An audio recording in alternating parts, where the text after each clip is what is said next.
Thank you for taking the time to watch this episode of Life Support. If you enjoy the content, we would ask that you like it, hit subscribe, and share it with your friends. It's so good to have you on Life Support. And what we do on this program is we like to tell stories about what God has done in the lives of many, many people. He is so good. Jesus always shows up, even in suffering. And I hope we can encourage you with that today. Our special guest is Holly Bott. She is a podcaster, a blogger. She is an author, and she's got a great story to tell. And I'm glad you're back because you were telling us about how you fell in love with the Bible supernaturally while you were incarcerated and all the things in your life that began to change. And it was so good and refreshing to hear how God does that, and I think really encouraging to a lot of people. But now you're out. Mm-hmm. And I don't think people realize, and I've only been able to garner this because of my relationship with people from Five Stone Media, how difficult it is to make that transition from inside to outside. Mm-hmm. What are some of the hurdles that are involved with that? I think some of the hurdles are a lack of, this wasn't for me, but for others that I know, family support or friend support. You have requirements often to have housing or a job or something like that in a short period of time, and people fail to accomplish those things, and so they're violated on their probation and sent back to prison, not because they committed another crime, but because they struggled to get a job, things like that. I was very, very fortunate in that my family was so supportive during my incarceration and after. I went to live with my parents right after, and I remember meeting with my caseworker in prison. We were talking about my release plan and being released, and she asked the questions addressing the things I just talked about here as far as employment and stuff. And I had really come to trust and believe. It was experiential, but it was new experiential, where Jesus says in Matthew 6, seek ye first his kingdom and his righteousness, and all these things will be added to you besides. And so my understanding was that obeying God is a paying job. And by that I mean his provision is based on those two things, trust and obey. And he would take care of everything else. So I told that to my caseworker. I'll never forget what she said. She said, well, that's fine, but God doesn't pay the rent. It kind of does, but... Yeah. And I remember thinking, I am certain that he does. Yeah. And so upon my release, I went to live with my parents and became employed, and probation was complicated, a lot of requirements. And so I was concerned about, along with everything else, simply being in this new environment, or new again, I would make mistakes. I was very determined never to go back. And so I wanted a very simple job at first. And I got a job ironing shirts, ironing men's dress shirts at a dry cleaner, paid $12 an hour. So that was, I probably hadn't made such a little paycheck since I was a kid. In fact, my children, who were now adults at this point, made more than me. Sure. You know. Yeah. But also, I had never had more money in my life because this was the first time I was able to manage it effectively because of the training that God had given me while I was incarcerated. And so within 2 years, I bought myself a house and, I moved up to having a much better job.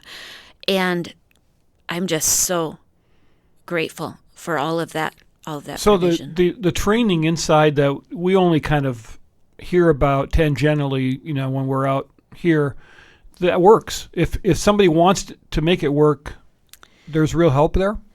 Well, she says sort of, kind of. So I did take a lot of programming, Yeah. Courses, classes while I was in prison, including college classes. But that's not the training I'm referring to. I'm talking to what God I see. taught me Right. by experience, simply by read this command, do it, and then I'm going to give you the ability to do it. And I'll tell you, some things were an immediate success with God, and other things took a year or two. Sure. And I would just pray over and over again, so despairing of my failure and my sin. But this training is what allowed me to trust God that He would continue to keep me and to hold me. So this was God's workshop. It was God's workshop. In your life. Absolutely. Mm-hmm. And that worked. It did. And continues to work. It continues to work. I am still learning about that provision today. God had me leave a very nice job that I had last November, highest paying job I've ever had, and I loved it. And I didn't understand why at the time. And I thought, well, maybe He wants me to start my own business, do something else, and yet nothing was coming in with that. And I'd saved a lot of money. And so I thought, well, as long as I have this time, I'm going to write down my story, all of these experiences. And I kept searching for work, and God just kept telling me, you are going to need all of your energy and emotion to write this down. It's trauma. What I was describing was trauma before prison, through prison, and even now in my 5 years after.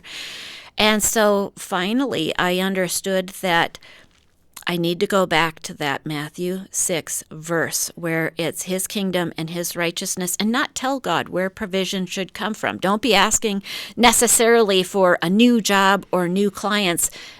Just ask, trust, and obey, and really be obvious in your guidance. And so it's a never-ending process. Yeah, but you've really taken it seriously, and that's great. Now, I'm gonna ask you a question that is kind of subjective, but somebody might be listening right now, and they're saying, I get up every morning, I have my devotions, which many of us do. For me, it's not really out of duty. It's out of two things: survival, spiritual survival, and number two, I just want to spend time with God just because I love God. But then you go through dry spells. So somebody might be saying, yeah, I do that all the time, but it's like, I feel like my prayers are bouncing off the ceiling. I'm reading scripture, and it's just kind of dry. And what would you say to that person? Because you seem to have this really loving, active relationship with God. So I have a couple of thoughts there. When I was first reading the Bible and engaging in it actively, I came across verses where the Apostle Paul talked about always be burning with the fervor of the Holy Spirit. And since he said it, I thought it must be possible. Like a lot of things I was reading, they seemed counterintuitive or impossible, and yet there they were. And so I thought, well, I'm going to ask for it then. Everything I saw that I wasn't doing or didn't have, but if it's God's promise or command, I'm going to ask for the ability to do it. And so I just, like you said, this was survival. And if this is something that lends towards my survival, I'm going to desperately ask for it. However, I will tell you there have been times where my anxiety levels were higher than at other times. And I can always attribute that directly to how much I was praying at the time. And whenever I noticed my anxiety and worries about the world have really gotten high, and I connect these two things, pray more. And just praying more, in fact, immediately lowered anxiety levels, and then in the long run, put it all at bay. Now, do you go through a prayer list that you have, or how do you do that? What does your personal prayer life look like? So I do at times have lists. I think that's how I met my husband. But I also just have a conversation. And it's often throughout the day, but at specific times as well. And many times I'm asking God, what do you want me to pray for? What do you want to talk to me about right now? And let him lead that conversation, because I'm just not sure. So yeah, I had to become comfortable with not being a long prayer. We have people around the church that are wonderful prayer warriors, and many times they'll launch into prayers where it's beautiful. I have no idea. I don't think I could pray that way. My prayer life is basically, that was a great meeting, God. Thank you for getting me through that, and help me with this person now. Yes, that is often what my prayers look like. I remember back early in getting to have a relationship with God that wasn't habit. It wasn't the fourth thought of my mind. Asking for help in fact, I would often didn't know I needed help, but then if I did, I was looking for solutions I'd used in the past instead of an immediate prayer. And so I started asking God, even remind me to pray all the time. Give me the ability to think of you first. And that was a steady progression to where now it's intuitive. It's the first thing I think of without. Yeah, and your mind you've had to train your mind to think that way. Yes. And I would also say, just by way of encouragement to people, that there are going to be times when, there's going to be mornings and times when you kind of sit there and go like, oh, but just keep doing it, because God eventually will speak. And, we go through different seasons. Our minds are in different places. Sometimes we don't feel well. We get depressed. Mm-hmm. Things like that happen, but God's not going to give up on us, as he hasn't given up on you. Mm-hmm. So you have this kind of whole new life now. I mean, you're testifying at the Capitol, and you're doing all kinds of stuff. Yes, I remember when I was first released, not being allowed to vote. I thought, well, I have a lot of things that are important to me right now. That's a privilege these days. Yeah. And if they say don't vote, then we could all just check out of this election process. Yeah, and so I thought, what am I going to do? And so almost right away, I went down to the Capitol and found the senator for my district, and at the time, I was living in the same district as the prison was in. My parents lived not far from the prison. So I had all sorts of things I wanted to tell him about the prison that's in his district, positive things, but also important things I think should be done. And I had a great meeting with him. It was very empowering. And I realized I can still accomplish things. There's always a way. And so, yes, so doing that, I was divorced from my second husband not long after my release from prison. That had been coming for years. We were just arguing over the details, and it was finalized then. And I was really not sure what life would look like after this, kind of an adventure. And God took me in directions that if you'd have told me in the past this was going to happen, I would have, number one, not wanted to do it, and number two, just not believed you. And so one of those major things was my current husband, who's the first Christian man I've ever been married to, or someone who has a deep relationship with Jesus. And we had briefly met, and I say met in air quotes, while I was incarcerated. In 2016, he was looking for a pen pal. He is incarcerated. It was incarcerated in 2011, just like me, coincidentally. And so by 2016, he was lonely. His family wasn't visiting him often, and he thought, I need a pen pal. And so he was in charge of canteen at one of the men's prisons, fulfilling orders. And he came across my order and thought, well, I'm going to really bribe her to be a friend. And he put all sorts of extra things I didn't order in my bag, like $100 worth of stuff. And then he wrote me a letter. He had my information because he'd known my order information. He wrote a traditional pen pal letter, and in it he said, I sent you a present. Well, at women who are incarcerated, especially at Shakopee, I don't know about other places, we get unsolicited mail from men in the prisons needing pen pals all the time. I had received so many. I didn't write any of them because I was committed to writing my 5 children. That took a lot of money and time. Sure. But I would sometimes read them. And so I read his, and I got to the point where it said, I have sent you a present. I thought, well, this guy's crazy. And I threw his letter away. I went to canteen, and here was all this extra stuff. And that immediately told me what he meant. And so I went back to my room, dug his letter out of the trash in a panic. And I wrote him back and I said, you are bad. Don't ever do that again. You're going to get yourself in trouble, me in trouble. And more than that, I don't need it. God is providing my every need. And I wrote in there, here's the Bible verses where you can know it for yourself. And here's an address where you can get a free Bible, and I hope that you do. Please read it, and I'm going to add you to my prayer list. And you talk about having a list of names. At that time, I had a list of fellow inmates I prayed for every night, and I added him to the list. So that was kind of like the Christian brush off. It was the Christian brush off. Yeah. My dad said, I bet he didn't show that letter to his friends. Yeah. And so years went by. I forgot all about him. That prayer list was replaced by others, and now it's 2019. I've been released for months, and I'm ironing shirts in my dry cleaning ironing job, and God reminded me of that incident, and I kind of had a laugh to myself, and God said, I want you to write him. And I thought, this doesn't sound right. I mean, is it an integrity issue? So all day I talked to God, is this okay? Are you sure? And I became convinced he really did want me to extend my ministry outreach, not just to the women I'd left behind, but in a new avenue. And so I told God, well, that's great. I'll do it. But I can't remember his name. I can't even remember his initials. You'll have to tell me. Immediately, his name came into my mind. And I thought, that's weird. I don't know if that's right. It wasn't even a traditional name. It's an unusual name. I mean, who has the last name of Bott? Right. So I went home and looked it up.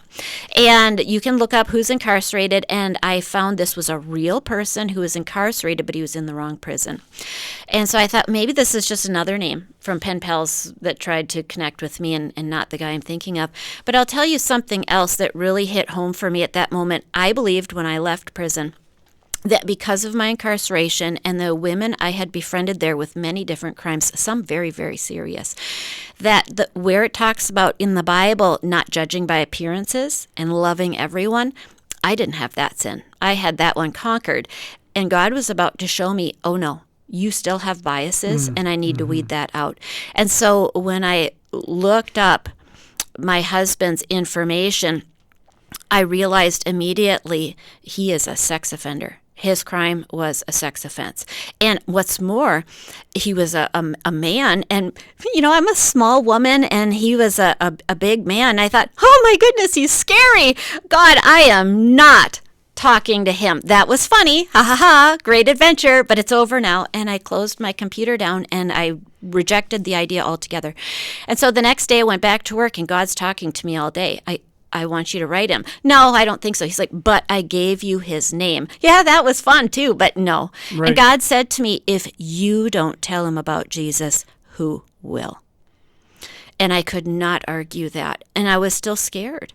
But I went home, I talked it over with my parents, and then I thought, well, maybe my out will be he's not the right guy. So I emailed him. You can email people in prison. I said, hi, my name is Holly. I was recently released. I think you're this person who did something for me, and I kind of caged it in a clue, did something for me several years ago, and I told you never do it again. If you're the right person, can you tell me the story? And he emailed me back right away and said, I remember you, Holly. I sent you Canteen. I thought, it's the guy! You got it, yeah. And so we continued emailing and then calling, and then I got on his visiting list. And here's the thing. Even though I had now overcome some ideas about having a relationship with Jesus and that being a follower of Jesus really is salvation, I still wanted to keep up appearances. I didn't want to look anything like that criminal I'd left behind. I wanted to put on game face and pretend to be perfect all over again. And now God is having me dating and falling in love with a Christian. He's in prison. He's a sex offender. What is God doing to me with this? But you know, my family embraced him like they had never embraced any of my previous husbands because he was a Christian. My praying had been bearing fruit. He had been reading the Bible and doing Bible studies. And so God initiated his journey with that first letter, preparing my husband for me. And God brought you to where you are now. And what an amazing story. And good on your family, by the way. Yes. Because not every family would react like that. But you must have shown them the way, and you are doing podcasting now. You're doing blogging. I am. So tell me a little bit about that. So before I went to prison, I had written a book. I did nonprofit work that was for deployed soldiers and supporting them. And I was so encouraged by it and wanted others to do it that I blogged 20 years ago. I was an award-winning blogger and turned those posts into a book. And people really enjoyed hearing all these neat stories of things that are being done. It was right after the trade centers fell and everything. Well, that work I think God had me do to prepare me for my work today, practicing being an author and blogging and also a ministry of supporting others. And so I thought I want to encourage other people with my own story, but also in a similar way. I am not a unicorn. As an author, I know that there are two types of books. There's plot-driven and there's character-driven. And I had always seen myself in my own life story, it's character driven, and I'm the main character. My decisions and actions are driving the story. What I learned through my transformation with Jesus is that he is the main character in my character-driven story, and it's his decisions and actions that are driving my story forward. And that allowed me to have such freedom to tell people in my own story, you don't need to do what I did, because it wasn't my actions or decisions that drove my transformation forward. You just need to know who I know, and your life will be driven forward with transformation. And so I was so eager to share that I began blogging my experiences prior to prison, through prison, and into reentry. I got a lot of requests from people who said, is there an audio version of this? I listen in the car and I take long drives. And so God led me to have a podcast, which is a serialized audiobook of my blog. Each episode is another chapter in my life, and each episode also I include biblical lessons that I now know that maybe I didn't at that time, looking backward, in order to help people apply who I know and what I went through to their own life story. Yeah. And so how does someone get a hold of that? So the podcast is called From Surviving to Living. And you can find that on any of your major distributors, Spotify, iTunes, Amazon Music, Audible. You can also go to my website, and that's www.hollybot.me, HOLLYBOT.me. And then there's the Spotlight series as well, which is a video podcast where I host other guests, much like this. Do you remember when you first started reading the Bible and you told me that the thing that opened your mind was that God was the main character? Yes. Sounds like he still is. Oh, absolutely. Yeah. And out of necessity. Yeah. Well, you've come a long way. Congratulations, and thanks for sharing your story with us. Thank you.